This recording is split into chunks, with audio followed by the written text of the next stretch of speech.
Section 2B, we begin to unpack what is meant by methodology. The methodology section is the heart of your project narrative.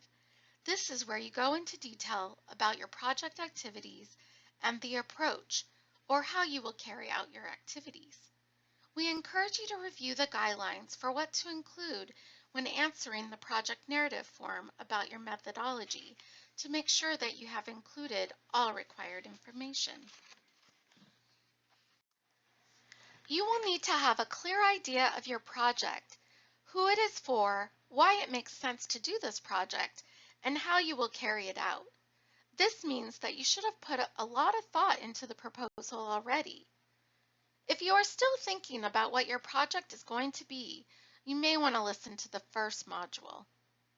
Reviewers will be looking at how well you describe and explain your approach for achieving your outcomes, your target audience, and how clearly it is defined and whether it is appropriate for your project, how you will address and impact underserved communities and cultural diversity, your deliverables, and your data collection and assessment procedures.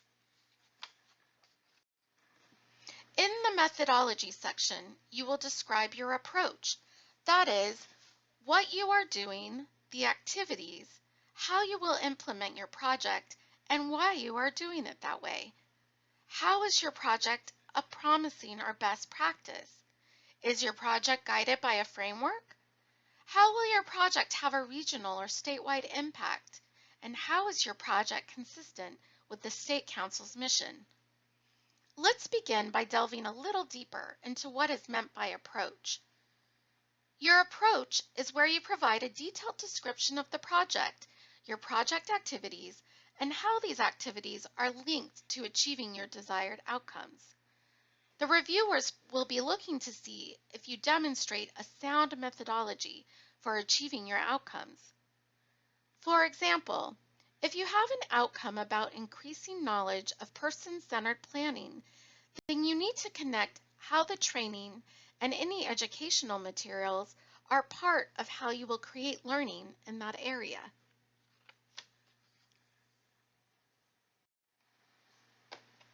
A practice can be any strategy, intervention, or training. The full definition of promising practice can be found in the appendix. Basically, a promising practice is one that has been shown to be successful in at least one program or setting, has been shown to make a current practice better, is likely to lead to better outcomes for people with developmental disabilities, or one that may benefit other agencies and programs. Promising practices will usually have a way to be evaluated, but they have not yet been researched by many people. Examples of promising practices might be the Sibling Shops program, a Family Navigator program, or a toolkit for training safety professionals. People like these programs, they use them, and they feel they are both needed and helpful, but these programs have not been tested scientifically. When we were talking about promising practices, you may have noticed that many times I was saying likely or may, suggesting potential. When we start talking about best practices, we are saying it is a proven strategy that has research studies showing that it works.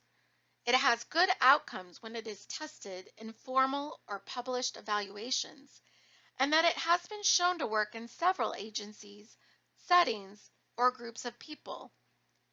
The key difference is that a best practice has been researched, documented, replicated in other settings, and shown to be effective. Examples of best practices that you may see listed on various websites include the list of evidence-based practices for autism identified by the National Professional Development Center on Autism. All the strategies on their website have research evidence. Other best practices include the What Works Clearinghouse from the Institute of Education Sciences and the California Evidence-Based Clearinghouse for Child Welfare.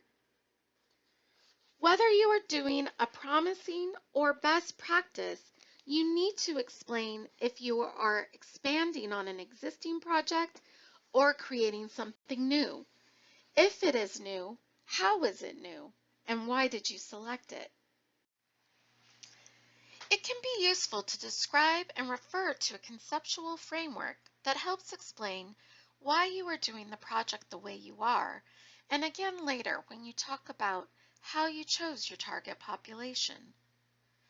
A conceptual framework is a visual or written way of showing how your project activities relate to your intended goals and objectives.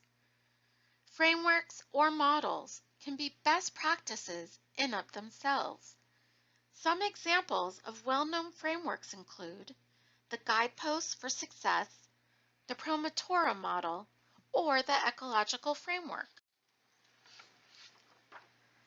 The State Council describes regional impact as the outputs or outcomes that have an impact on the system or its subsystems serving Californians with IDD. A new or innovative approach that has proven ability to be implemented statewide, or outputs or outcomes that impact the goals and objectives for your region. For example, a project conducting emergency preparedness trainings for individuals with developmental disabilities by a local fire station may have an impact on the individuals and firefighter trainers involved, or it may create an ongoing relationship between that fire station and the regional center. Or it may create a citywide mandate that emergency preparedness trainings occur at least annually for people with DD. When you're thinking about regional impact, you want to think about the level of impact you're going to have with your project and where it is occurring. In addition to linking your activities to your desired outcomes, you also need to connect how your project is consistent with the State Council's overall mission. The State Council missions reads, "The Council advocates, promotes, and implements policies and practices that achieve self-determination, independence, productivity, and inclusion in all aspects of community life for Californians with developmental disabilities and their families."